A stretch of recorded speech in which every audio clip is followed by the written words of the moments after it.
Meus amores, olá, como vão vocês? Vamos para mais uma aula de história.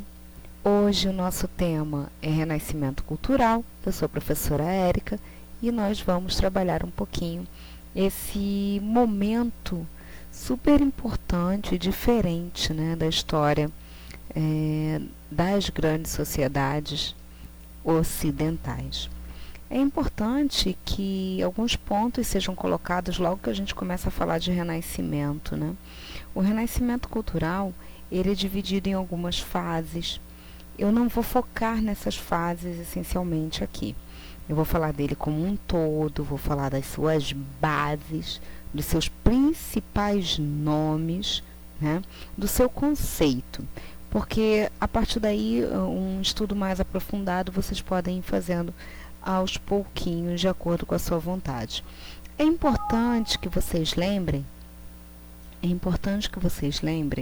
que o renascimento científico e cultural, porque ele não é só cultural, ele também está envolvido com a ciência, ele faz parte de um processo de ruptura que levou a humanidade para a fase moderna. Né? É aquele momento que eu já havia comentado com vocês, em que o ser humano começa a questionar as supostas verdades que se faziam presentes na sua vida.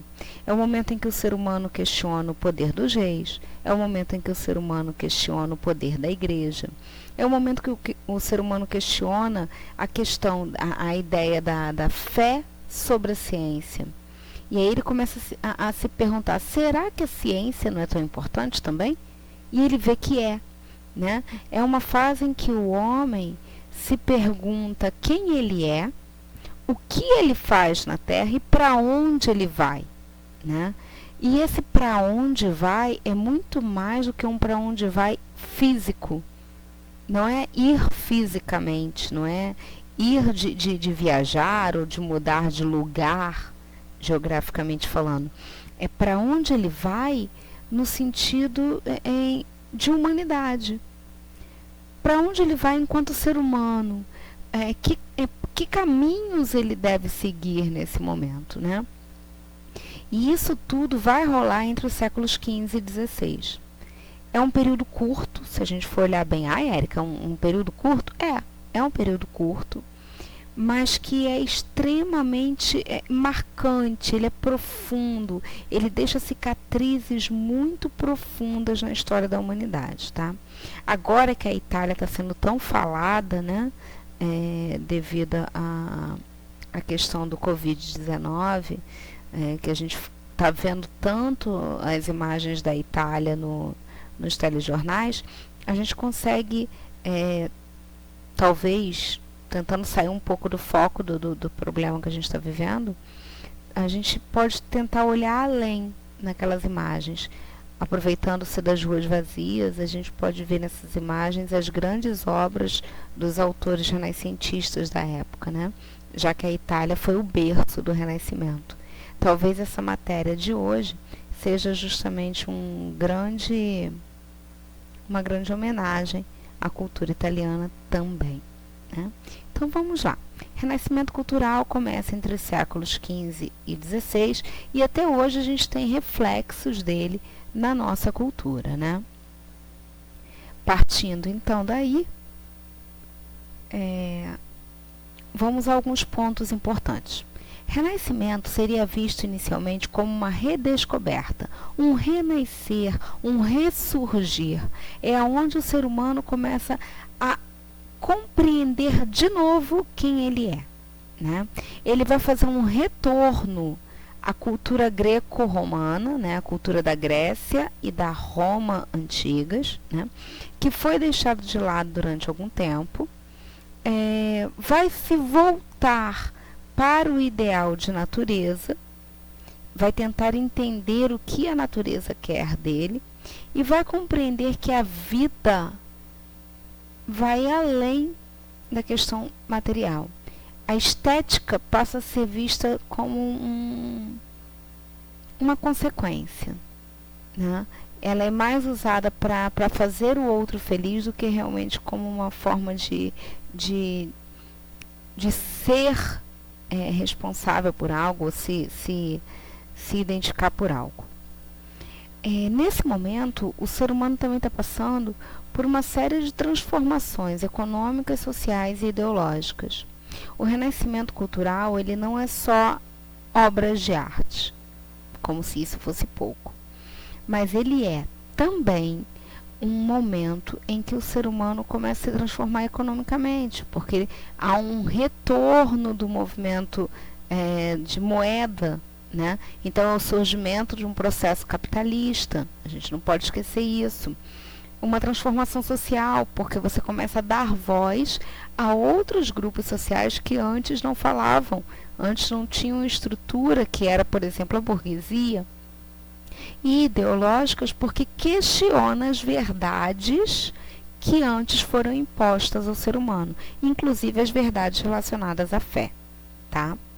Entendam, em momento nenhum o Renascimento questiona a existência de Deus. Porém, o Renascimento questiona a fé cega que deixa a ciência de lado.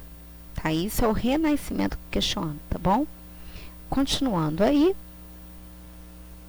as principais características que eu separei aqui para vocês, tem mais do que isso, tá, gente? Tem muito mais, mas eu quis focar nessas para vocês terem uma visão um pouco mais fácil de entender. As principais características que nós temos do Renascimento são o individualismo, não o individualismo no sentido negativo, voltado para a questão do egoísmo, não. É o individualismo de pensar no eu como indivíduo, como ser único, que tenho direitos e deveres, mas que mesmo assim sou único no mundo e devo ser respeitado por isso. Deu para entender a questão do individualismo? Não é na versão egoísta. A gente tem mania de achar que quando a gente fala que algo é individualista ou alguém é individualista, a gente vê de uma forma negativa, né? Mas não, o individualismo aí é na ideia de se tornar um ser único. Otimismo, porque é um período em que você vê à frente possibilidades de um futuro melhor. O Renascimento, ele mostra para o ser humano da época o seguinte: olha, as coisas podem ser melhores do que estão. A arte e a ciência podem nos ajudar nisso. A questão do naturalismo, um retorno à natureza, um retorno às origens básicas do ser humano. Uma das questões interessantes é que as obras renascentistas mostram muito o corpo humano nu, sem roupas. Por que isso? Porque é natural. É assim que se vem ao mundo. Então, para os pensadores renascentistas, a nudez não era algo do que se envergonhar. Era algo natural. Nós somos assim. As vestes são mais uma questão de proteção de frio e uma questão social. Mas naturalmente somos assim. Então era isso que os renascentistas pensavam. Eles se colocavam de uma forma a valorizar aquilo que era visto como natural, tá? E isso é muito importante, tá, gente? A gente não pode esquecer essa ideia. Quanto à questão do retorno dos gregos e romanos, né, da cultura greco-romana, vocês também podem até anotar aí como IPC, importante pra caramba. Seria um retorno à característica do classicismo, tá? Eu não coloquei aqui no slide, mas vocês podem colocar, que é esse resgate de conceitos de cultura, política, filosofia e pensamentos greco-romanos. Até aí, tudo bem?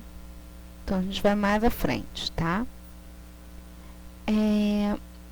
Uma coisa importante dentro do Renascimento cultural são os questionamentos. Eu não falei que era um momento em que o ser humano se perguntava muita coisa, perguntava quem ele era, para onde ele ia, de onde ele vinha. É um momento em que você começa a ter duas ideologias em conflito.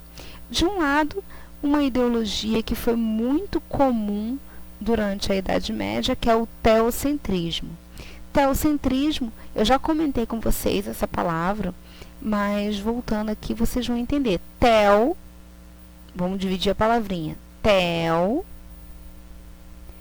vem do grego theos, que significa Deus ou divino, tá? Centrismo, centro, tá? Eu tenho Deus como centro das ideias. Antropocentrismo. Antropo é ser humano, homem. Centrismo, o homem no centro das ideias. É importante, gente, que vocês lembrem que eles estão no centro das ideias porque tudo girava ao redor deles. No caso do teocentrismo, a justificativa para tudo era a vontade divina. Tudo acontecia por vontade divina. O almoço não ficou pronto, foi por vontade divina. Era a explicação mais comum da época, deu para entender? Eu tropecei, vontade divina. Por isso que Deus é visto como centro das ideias. No antropocentrismo, o ser humano passa a ser o centro das ideias. Não só o ser humano em si, mas as suas ações, ou a falta de suas ações. Lembra que eu falei do almoço? O almoço não ficou pronto. Antes, dentro da visão teocêntrica, se pensava, é porque Deus quis. Na visão antropocêntrica, se pensa, é porque algum indivíduo, não fez. Deu para entender a diferença de teocentrismo e antropocentrismo? Tá. Continuando aí, eu tenho Itália como berço da Renascença, né? O berço do Renascimento. Principalmente as cidades de Veneza, Gênova, Florença, Milão e Roma, né, que são cidades muito famosas até hoje. É importante que vocês percebam o seguinte: essas cidades se tornam um berço do Renascimento, berço da Renascença, porque no final da Idade Média, nessas cidades surgiram as primeiras grandes feiras. Lembram quando eu falei das feiras? Né, dos centros comerciais que surgiram no finalzinho da Idade Média? Pois é. Então, essas cidades, por terem tido um crescimento econômico muito grande por causa das feiras, acabaram se tornando também o berço do surgimento de uma nova ideologia social, política, econômica e científica, que é o Renascimento, tá? Nada acontece por acaso na história, tudo tem um porquê. Agora, já que a Itália é o berço do Renascimento, e eu falei para vocês que essas cidades, Gênova, Veneza, Florença, Milão, Roma, Veneza, são considerados os polos principais por causa da questão comercial, é óbvio que é dela que sai a ideia dos mecenas, ou ainda do mecenato. O que seria o mecenato? Mecenato é o patrocínio das artes. Mecenas são aqueles que patrocinavam as artes, aqueles que pagavam aos artistas para que eles produzissem arte, tá? É interessante, gente, observar que esses mecenas são os caras que faziam parte da burguesia. Lembram que eu falei que a burguesia é a classe social que mais aparece no Renascimento? Então, são os burgueses, aqueles responsáveis pela circulação de dinheiro, né, os donos das casas comerciais, né, são eles que vão patrocinar esses artistas. Mas, Érica, por que esses caras patrocinavam os artistas? Só pela arte em si? Não.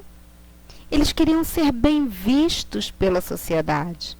Então, para ser bem vistos pela alta sociedade, você deveria ser, pelo menos, culto. Como ser culto? Produzindo arte, naquela época. Ou ainda patrocinando o pensamento científico. Duas famílias italianas se destacaram muito nessa questão dos mecenas. Uma foi a família Médici e a outra é a família Forza, né? Ou Sforza, né? Os Médici vão se destacar principalmente pelo apoio à questão científica, tá? Enquanto a família Forza, ou Sforza, vai se destacar pela promoção própria. Como assim promoção própria?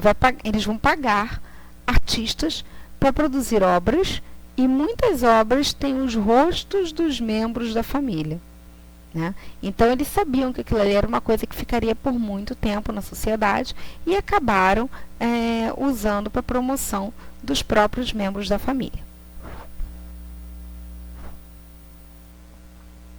Titia foi beber um golinho de água. Esse gráfico que vocês têm aqui é bem interessante porque ele é simples, mas dá uma ideia do que foi a formação do pensamento durante o Renascimento cultural. Eu tenho 3 grupamentos aqui: os europeus, os gregos e os árabes. É a cultura europeia que vai se unir à cultura grega e à cultura árabe. Lembram do Islã, que a gente falou? Né? Que vai se unir à cultura grega e árabe e vai formar aqui uma visão cultural diferente, que vai estar intimamente ligada ao Renascimento cultural. Então, o Renascimento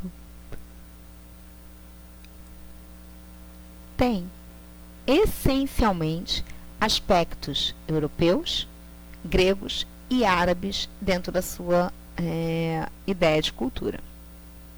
Até aí, tudo bem? Estamos caminhando, né?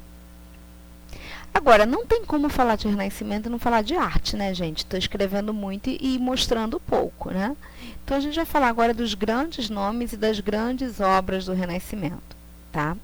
É importante salientar que eu peguei aqui alguns. E eu quero que vocês, a partir desse momento, prestem muita atenção nos nomes desses caras. Nos nomes que eu vou citar, certo? Porque no finalzinho tem uma pergunta para vocês.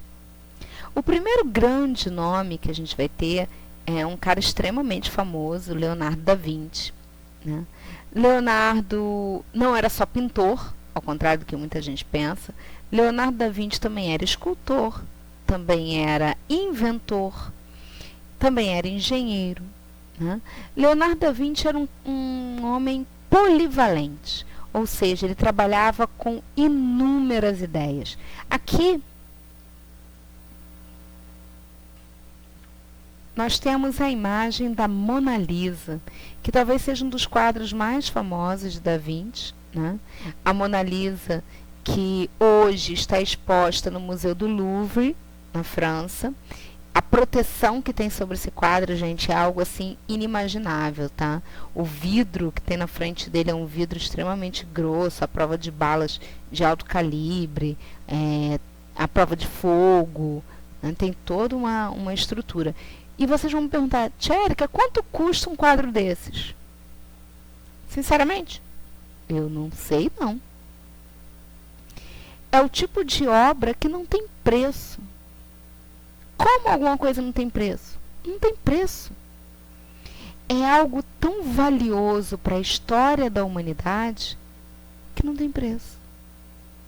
Percebam a doçura, a delicadeza nas mãos. Ele era tão interessante, assim, ele era tão delicado no pintar, que vocês vão ver um jogo de luz. A impressão que você tem é que tem uma luz batendo sobre ela, né? Você vê o cabelo dela é esse aqui, né? Esse aqui não, esse aqui é o manto. Você vê o cabelo, né? Muita gente acha que o cabelo dela é liso, não é? Você vê aqui, ó, o cabelo dela é enroladinho, tá vendo? Ela tem o cabelo cacheado. As pessoas acham que é liso, né? Interessante, mas o cabelo dela é cacheado. Você vê as dobras das roupas, o fundo. Então, a Mona Lisa é um quadro muito detalhista, né? Um quadro que realmente não tem preço. É uma das obras mais importantes de Da Vinci. Além da Mona Lisa, nós temos o quadro da Última Ceia ou Santa Ceia, que demonstra a última reunião de Jesus com os apóstolos antes da crucificação, antes da prisão e crucificação de Jesus. Muito se falou sobre esse quadro. Eu não vou entrar aqui em questões de que ele pode ter mensagens subliminares, não sei o que, não sei o que, não sei o que. Não vou entrar nisso. Mas eu quero que vocês observem. Essa imagem não está muito boa porque ela é uma foto do quadro original, tá? Então ela é meio manchada porque é um quadro a óleo, então ele tem umas manchinhas. Eu quero que vocês observem o movimento na imagem. O movimento. Porque você vê que o quadro tem vida, as pessoas não estão estáticas, né? É engraçado, não é algo que você olha assim, tá todo mundo paradão. Não, cada um tem uma expressão, cada um tem uma expressão corporal, né? Cada um com uma veste diferente. Eu queria muito que vocês observassem isso. A luz que é jogada diante da figura de Jesus, né? O saquinho de moedas diante de Judas, né? O questionamento deles durante o jantar, durante a reunião. Observem isso. Da Vinci era um cara muito detalhista, por isso que era considerado tão genial. Esse quadro dele aqui quase não é conhecido, que é a Anunciação. Seria o momento em que o anjo anuncia a vinda de Jesus a Maria, né? Vem dizer a Maria que ela está grávida. Vocês vão observar nesse quadro alguns elementos que referem-se à antiguidade greco-romana. Primeiro deles, a roupa do anjo lembra uma roupa de soldado romano. Você vê aqui que ele usa uma coisa chamada peitaça, uma veste mais rígida sobre o peito. Essa mesa, ela lembra os desenhos dos antigos vasos gregos. A roupa que Maria está utilizando não é uma roupa tradicional europeia, é uma roupa mais voltada para o período grego. Outra coisa, essas árvores aqui atrás estão com desenhos muito parecidos com os desenhos árabes. Então vejam que tem uma referência árabe bem interessante, tá? Lembrem-se sempre disso. Sempre há uma referência. Há uma coisa importante. Toda vez que ele retrata alguém que toda vez que você vai ver, não só nos quadros de Da Vinci, mas de outros pintores renascentistas, toda vez que eles retratam alguém ou algo relacionado à santidade, né, sempre tem algum elemento que mostra isso. No caso de Maria, como é que eu sei que é Maria? Vocês estão vendo aqui em volta da cabeça dela um arco? Isso seria um reflexo de santidade, né? Para facilitar e para vocês entenderem. Outra coisa, toda vez que ele fala de alguém, ou ele ou qualquer outro pintor renascentista, fala de alguém que ou está dentro dessa questão de santidade, ou faz parte de uma família real, algo nesse sentido, duas cores aparecem de forma muito comum. O azul, que é o azul royal, que parece muito com esse azul que a gente usa aqui no slide, e o vinho, ou o vermelho, ou magenta, né? O vermelho em suas diversas matizes aparece para mostrar que aquele indivíduo tem uma certa importância social, tá? Isso aí são detalhes interessantes. Se a gente voltar lá no quadro da Última Ceia, você vai ver que a figura de Jesus tem exatamente as duas cores, o vermelho e o azul. Perceberam? Que é até um azul diferente dos outros, tá? Até aí tudo bem, meus amores? Então aqui nós temos o quadro da Anunciação de Da Vinci, e é interessante que não é um quadro muito comum, vocês estão vendo, e eu acredito que poucos teriam conhecimento desse quadro, né? Além da Anunciação, tem um outro quadro que eu acho muito bonito de Da Vinci, que é Madonna Lita. Por que o nome Madonna? Não é a cantora de pop Madonna, a rainha do pop. Não é ela. Madonna Lita, porque todas as vezes que você tem o retrato, a imagem, a pintura, que represente uma mãe, ou até mesmo Maria, mãe de Jesus, é chamada de Madonna, tá? Madonna. Então, Madonna é uma referência direta a Maria, certo? Maria, mãe de Jesus. Madonna Lita, porque Lita está representando o momento em que ela está amamentando, né? A gente vê aí que o menino Jesus estaria mamando. Lembram da cor azul e da cor vermelha? Olha ela presente aí de novo, tá? Também é um quadro de Da Vinci. Da Vinci, como eu falei para vocês, não era pura e simplesmente um pintor. Ele era também um inventor, um estudioso. Ele era um cara que estudava também anatomia. E aqui eu tenho duas obras bem importantes dele. A primeira seria o esquema do que seria futuramente um canhão. Um canhão, Érica, arma de fogo. Esse cara no século XV fez um projeto de arma de fogo? Sim, ele fez. Esse canhão é muito parecido com os canhões que eram usados durante a Primeira Grande Guerra, tá? Você vê aqui até o esquema de tiro, né, que ele faz para saber as distâncias que a bala poderia percorrer, tá vendo? Ele faz um esquema de tiro aqui. E aqui uma imagem que vocês já viram, que é o homem vitruviano. E o que seria o homem vitruviano? O homem vitruviano é um estudo anatômico que Leonardo da Vinci fez. Ele tinha amplos conhecimentos de anatomia, ou seja, de estudo do corpo humano. E aqui vocês vão verificar que o indivíduo tem os pés em posições diferentes, as pernas estão em posições diferentes, os braços, você vê que a mão está em posição diferente, até a posição do braço é diferente. Ué, Érica, ele fez um cara com 4 pernas e 4 braços? Não. Ele quis mostrar em quantas posições anatômicas o corpo pode ficar para ser estudado. Deu para entender? Tá? Isso aqui é um estudo de anatomia, gente. Quem quer fazer enfermagem, quem quer fazer medicina, biologia, vai estudar anatomia, educação física, e aí vocês vão ter a ideia do quão importantes foram os estudos de anatomia do Leonardo da Vinci. Além de Leonardo da Vinci, tem um cara que eu, sinceramente, me amarro, que é o Michelangelo. Para mim, um dos grandes nomes do período renascentista. É interessante que alguns dizem que o maior nome é da Vinci. Tá, tudo bem, mas eu particularmente gosto mais do Michelangelo. Michelangelo é esse carinha aqui, esse tiozinho aqui. Aqui é uma imagem de um quadro dele da Sagrada Família, que representaria Maria, José e o menino Jesus, cercado pelos anjos. Percebam novamente a cor da roupa, azul, o azul em José.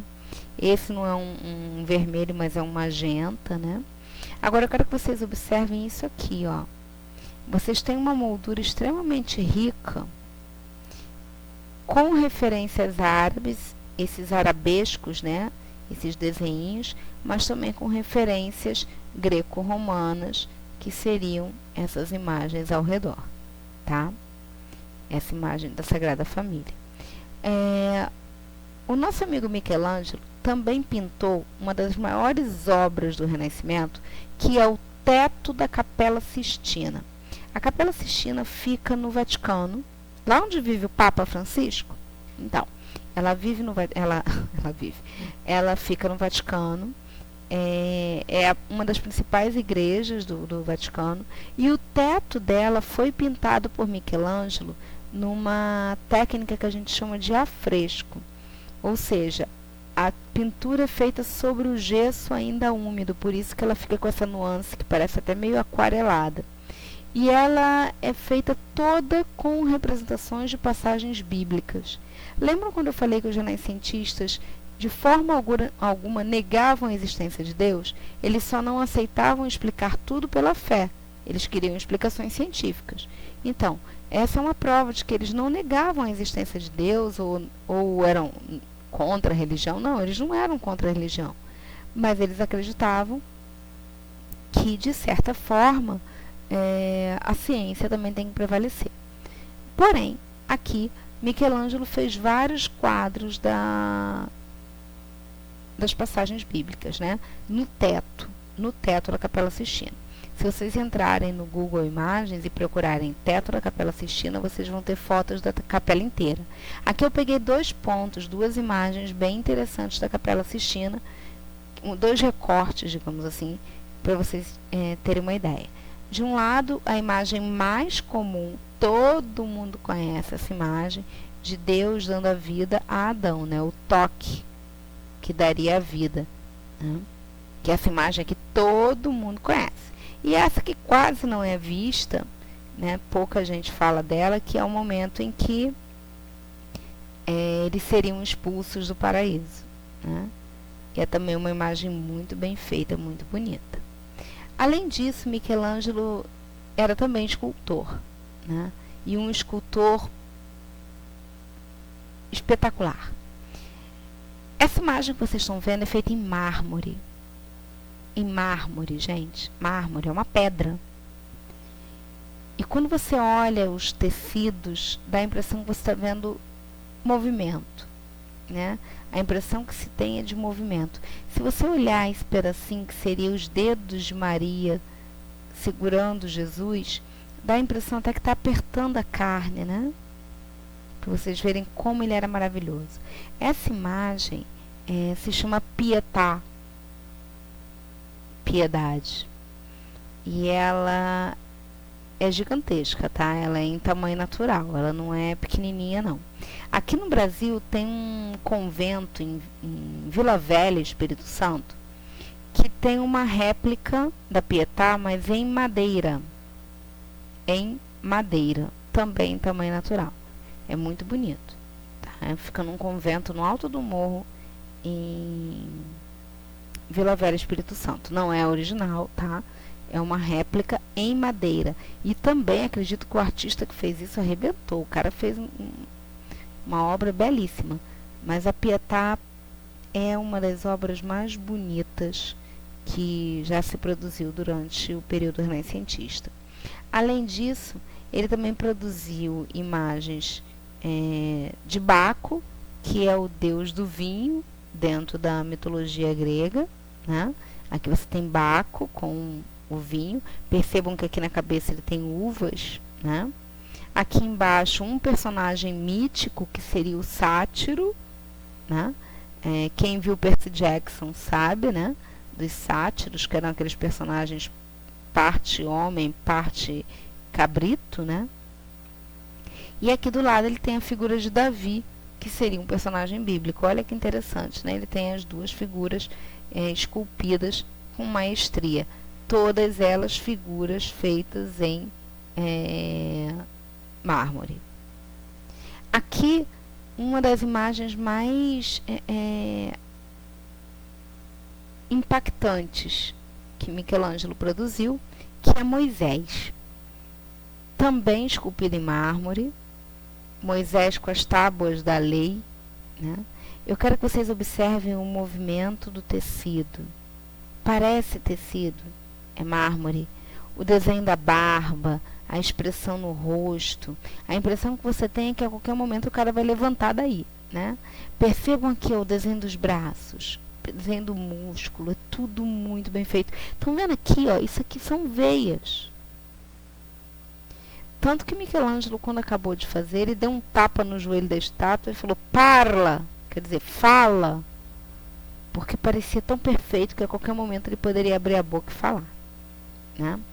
Além de Michelangelo, eu tenho um outro cara que é o Donatello. Aqui a gente tem uma representação de Donatello, né? Que também era um grande escultor. Donatello vai produzir em menor intensidade que Leonardo e Michelangelo, mas vai ser tão importante quanto, tá?